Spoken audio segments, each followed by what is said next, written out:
Hey, how you doing out there? It's your boy from Brooklyn, Chip Shannon Ambrosio. So I've been working on this, putting in the pot lights or recessed lighting in here.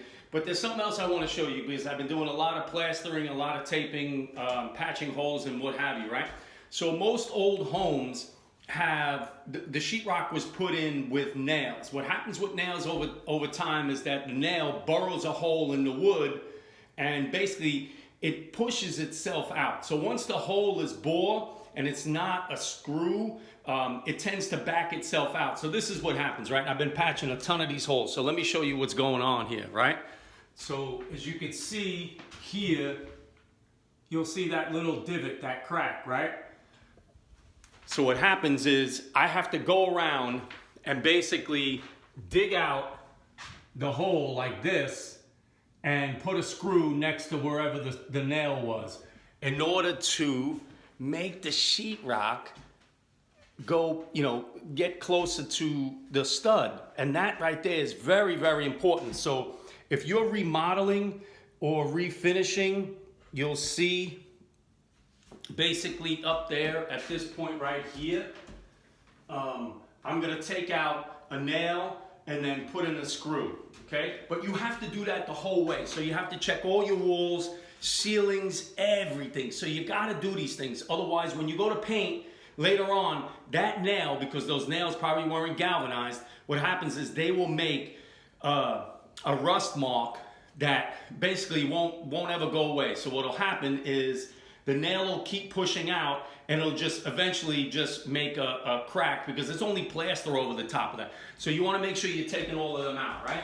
So I'm going to go up there and I'll show you, right? I'm not going to get a close-up, but I'll show you how it works, right? So you go up there. Let's see if we can get a close-up. Let's see, all right? It's my handy-dandy trusty tripod there, all right? No, we're not going to get it that much closer. So, all right, I'm gonna go up there. You'll see it, it's right by where the light fixture was. So I'm gonna go in, take my trusty hammer and small pry bar right there where the floor is. You see, and I already know where the nail is because there's a crack in the ceiling. There's a crack in the ceiling right there. The only crack you can't fix is the crack in your, what. So right there, let me just get that out. Okay, look, see, now the nail just falls right out. Boom.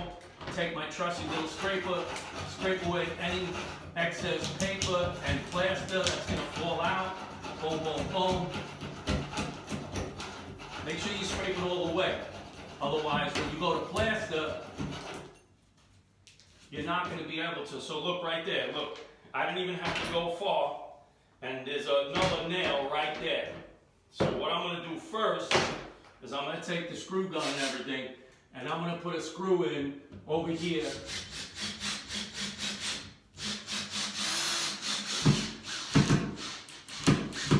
And we're just piercing the skin of the sheetrock because we need to have an indentation in order to put compound in there.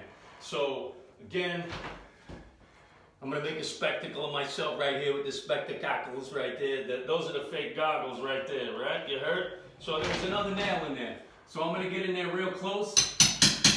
Boom. And look how easy the nails just fall out. And you don't want that because that right there makes for bad structure, and it's also eventually just going to push itself out and make a stain on the ceiling, right? And we don't want that. So then what I'm going to do later on is go back and fill in all these holes. But at least I know once I screw it back in, my sheetrock is up there nice and sound. I don't have to worry about it, right? It's not gonna start. What happens is when the nails start to push out, you'll get a wave in your walls and your ceiling. And you don't want that. You want nice and flat ceilings and walls right there, right? So you know what? Go around, do this yourself because you know what? Your boy from Brooklyn is gonna save you a shit ton of money.